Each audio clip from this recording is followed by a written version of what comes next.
Hello guys, एक बार फिर से स्वागत है मेरे यूट्यूब चैनल अनटोल्ड बायोलॉजी में। तो आज हम फिर से एक बहुत ही इंटरेस्टिंग टॉपिक डिस्कस करेंगे। आज का हमारा टॉपिक रहेगा क्रोमेटिन और क्रोमोसोम्स।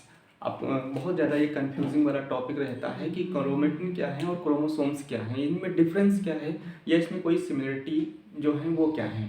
तो आज हम ऐसी टॉपिक को डिस्कस करेंगे। तो चलिए डिस्कस करते हैं। हम जानते हैं कि जब कोई सेल होती है, सेल के अंदर क्या होता है, एक बड़ा सा न्यूक्लियस होता है। और न्यूक्लियस के अंदर हम जानते हैं कि बहुत सारा यहाँ पर क्या पाया जाता है, जेनेटिक मटेरियल पाया जाता है यहाँ पर इस तरह से। तो जेनेटिक जो मटेरियल जो होता है मोस्टली डीएनए होता है। तो जो डीएनए का जो स्ट्रक्चर फॉर्म होता है या डीएनए जिस फॉर्म में पाया जाता है, तो यहाँ पर ये जो आपको दिखाया गया, जो मैंने बनाया है, ये कौन सा है, क्रोमेटिन है।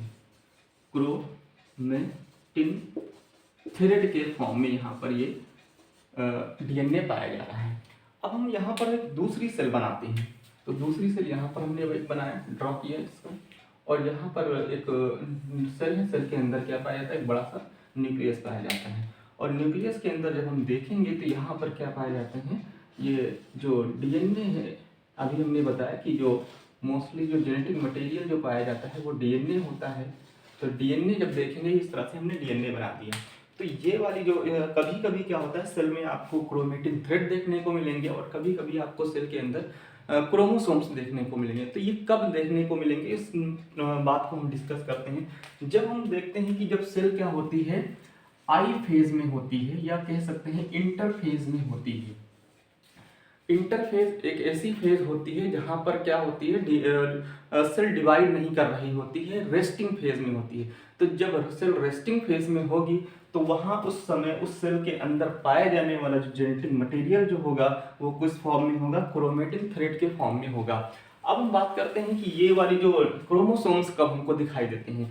तो जब हम क्या करते हैं, जब सेल जो हमारी होती है वो एम फेज में होगी।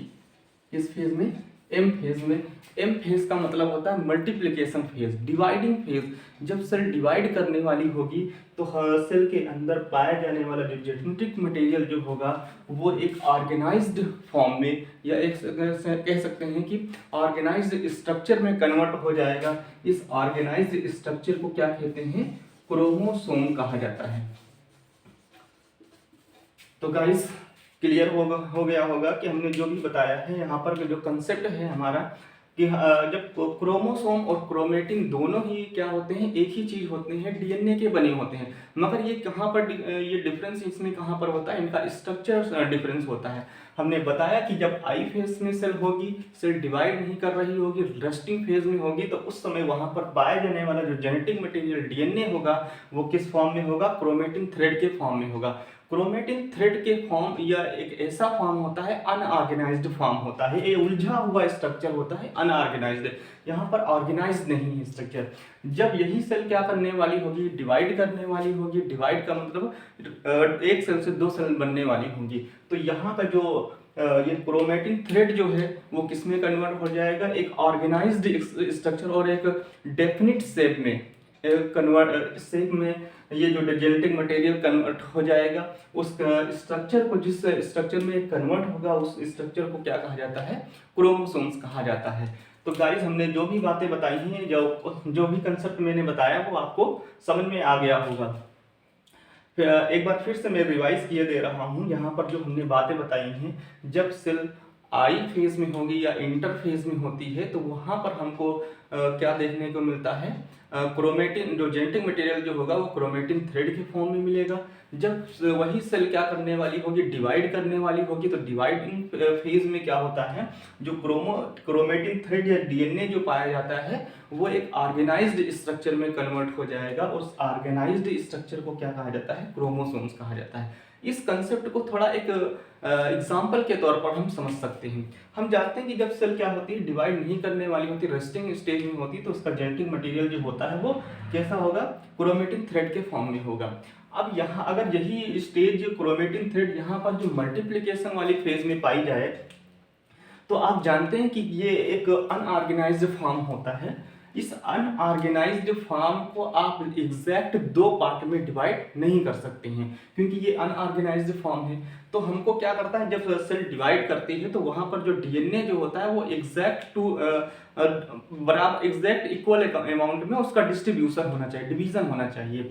तो जब हम यहाँ पर देखते हैं ये जो क्रोमोसोम्स होते हैं, है ना, अब ये क्रोमोसोम्स में कन्वर्ट हो जाएगा, तो यहाँ पर जो डीएनए होगा, यहाँ पर जो डीएनए होगा, डीएनए जो मतलब क्रोमोसोम्स के फॉर्म में है, तो अब आप इसको क्या कर सकते हैं, एग्जैक्ट दो कॉपी इसकी बना सकते हैं, दो पार्ट में इसको डिवाइड किया जा सकता है। इसलिए जो मल्टीप्लिकेशन की फेज में डिवाइड करने वाली जो फेज होती है, तो वहां पर जो क्रोमेटिन जो होता है वो क्रोमोसोम्स में कन्वर्ट हो जाएगा। क्रोमोसोम्स को आप इजीली आप दो पार्ट में डिवाइड कर सकते हैं, जबकि क्रोमेटिन को, क्योंकि ये अनऑर्गेनाइज्ड फॉर्म होता है, तो यहाँ पर इसको आप डिवाइड नहीं कर सकते हैं इक्वल अमाउंट में। तो गाइस, जो हमने भी कंसेप्ट यहाँ पर बताया है, उम्मीद करते हैं कि आपको समझ में आ गया होगा। बायोलॉजी के इसी तरह के नए नए कंसेप्ट, इंटरेस्टिंग कंसेप्ट को सीखने के लिए बने रहिए मेरे यूट्यूब चैनल अनटोल्ड बायोलॉजी के साथ में।